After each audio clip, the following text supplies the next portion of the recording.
राष्ट्रवादी नवनिर्माण दल ने अपने विस्तार का अभियान तेज कर दिया है। राष्ट्रवादी नवनिर्माण दल की महत्वपूर्ण बैठक डॉक्टर बीपी त्यागी हर्षी एनटी हॉस्पिटल पर हुई, जिनमें राष्ट्रवादी नवनिर्माण दल के सभी कार्यकर्ताओं ने मिलकर डॉक्टर बीपी त्यागी का जोरदार स्वागत किया।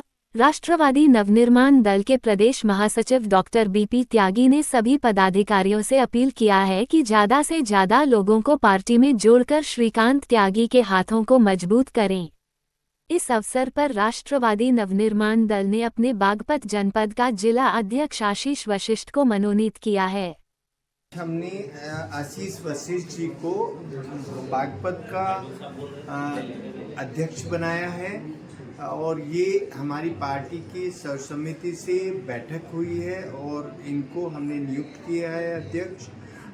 ये सारा पदभार बागपत का संभालेंगे और जितनी भी इनकी ब्रांचेज हैं उनको आश्वासन दिया है अध्यक्ष जी ने कि हम 1 से 1.5 महीने में सारी ब्रांचेज को हम खड़ा कर लेंगे और पार्टी का सहयोग करेंगे तन मन धन से। ये हमारे साथ हैं और हम भी उनके साथ हैं, पूरा सहयोग हम भी करेंगे और हम उम्मीद करते हैं कि आने वाले समय में हमारी पार्टी के लिए आशीष वशिष्ठ जी एक एसेट होंगे। हमने आपको तो पता है हम किस विषय में तैयारी कर रहे हैं कि जो झूठी सरकार है उसको हमें हटाना है। जितने झूठे वादे किए हैं किसानों के लिए, मजदूरों के लिए, रोजगार के लिए, इन सब को हटाएंगे और इसको हम हर क्षेत्र में, सिर्फ इसी क्षेत्र में नहीं, हर क्षेत्र में हराने का काम करेंगे। ये सब जितने भी हमारे सहयोगी हैं ये इससे सहमत होंगे कि ये जो हमारी सरकार है जो अभी 4 तारीख को उतरने वाली है अपने पद से, इसने हमारे देश का विकास नहीं किया है। हमारे जो जितने भी योद्धा हैं उनको रोजगार ना देके इस देश का नुकसान किया है। मिली है तो कि आप क्या कहना चाहते हो?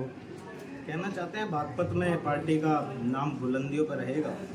पार्टी अब पूरे जोश के साथ आने वाले चुनाव मैदान में रहेगी और जीत का परचम लहराएगी।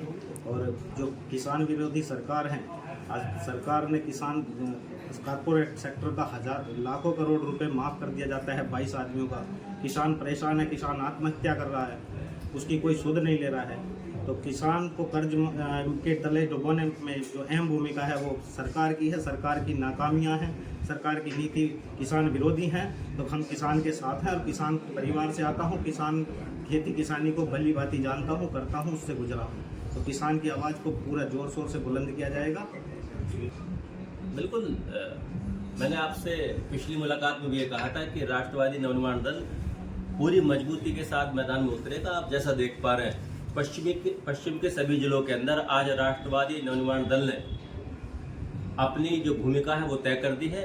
बागपत अंतिम चरण में थे। आज एक बहुत मजबूत कार्यकर्ता आशीष त्यागी जी, आशीष वशिष्ठ जी, उनको आज बागपत की कमान हमने दी है और निश्चय ही आने वाले जो विधानसभा चुनाव के अंदर पार्टी को अपनी जो रूपरेखा तैयार कर रही है, जो हमारे जिलाध्यक्ष हैं इसमें एक मुख्य भूमिका निभाएंगे। इसलिए सभी जिलों की कमान अब राष्ट्रवादी नवनिर्माण दल के योद्धाओं के ऊपर होगी। आज इसी क्रम में आज हम गाजियाबाद के अंदर है, एक महत्वपूर्ण चर्चा और थी, साथ ही साथ आज बागपत की जो टीम है उसका भी आज यहाँ गठन किया गया।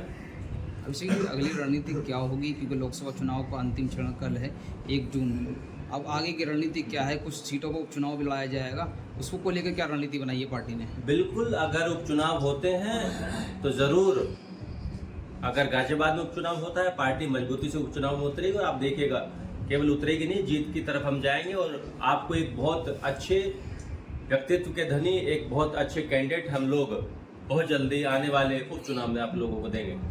किस तरीके से राष्ट्रीय नेतृत्व में जो है आप देख रहे हैं, आप जो है पूरे चुनाव में घूमे हैं, किस तरीके देखते हैं, क्या लहर मानते हैं? किसकी लहर है? गठबंधन की लहर है या एनडीए की लहर? मैंने पहले भी कहा था, ये जो किसान विरोधी और युवा विरोधी, बेरोजगार विरोधी ये जो सरकार है, तानाशाह सरकार है, ये 200 का आंकड़ा पार नहीं कर पा रही है। और अगर किसी वजह से 200 का आंकड़ा पार भी करते हैं तो आप लोग समझदार हैं कि किस तरीके से आंकड़े पार होंगे। तो मैं समझता हूँ इस बार ये जो किसान और आम आदमी विरोधी जो सरकार है, ये जो कॉर्पोरेट कल्चर की जो सरकार है इस बार सत्ता में नहीं आने वाली है। मैं लगातार पूरे प्रदेश में, पूरे देश में घूमा हूँ, मैंने कहीं भी इनके पक्ष में कोई भी लहर नहीं देखी। लगातार इंडिया गठबंधन के तरफ ये चुनाव झुका हुआ है। मैंने जैसे आपको पिछले वक्तव्य में बताया, मेरे हिसाब से ये 200 पार नहीं हो रहे और इंडिया गठबंधन की मजबूत सरकार इस बार देश में आने वाली है।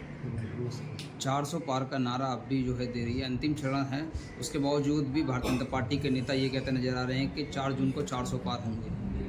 400 पार, ये शायद आप गलतफहमी में 400 पार ये पेट्रोल डीजल के रेट की बात कर रहे हैं। आपने देखा प्रधानमंत्री किस तरीके से वक्तव्य दे रहे हैं, मंगलसूत्र से बात आई, भैंसों तक बात गई और कल मुजरे की बात करने लगे।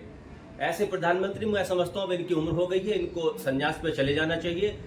इनकी कोई विचारधारा नहीं है, लगातार उल्टी सीधे अनाप शनाप बातें करते चले जा रहे हैं। इनको आज बिल्कुल ठीक जगह बैठे हैं, आज वो ध्यान में है, लेकिन ध्यान भी वो कॉर्पोरेट ध्यान है। 2000 पुलिसकर्मी उनकी सुरक्षा में लगे हुए हैं, लगातार 7, 8, 10 कैमरामैन उनके आगे पीछे घूम रहे हैं। तो ऐसा ध्यान मैं समझता हूँ ये ध्यान इसलिए लगा रहे हैं कि किस तरीके से 2024 के चुनाव के बाद किस तरीके से इनको देश से झोला उठा के जाना है, कहाँ की हिमालय जाना है कि विदेश जाना, उनकी ये तैयारियों में लगे हुए हैं।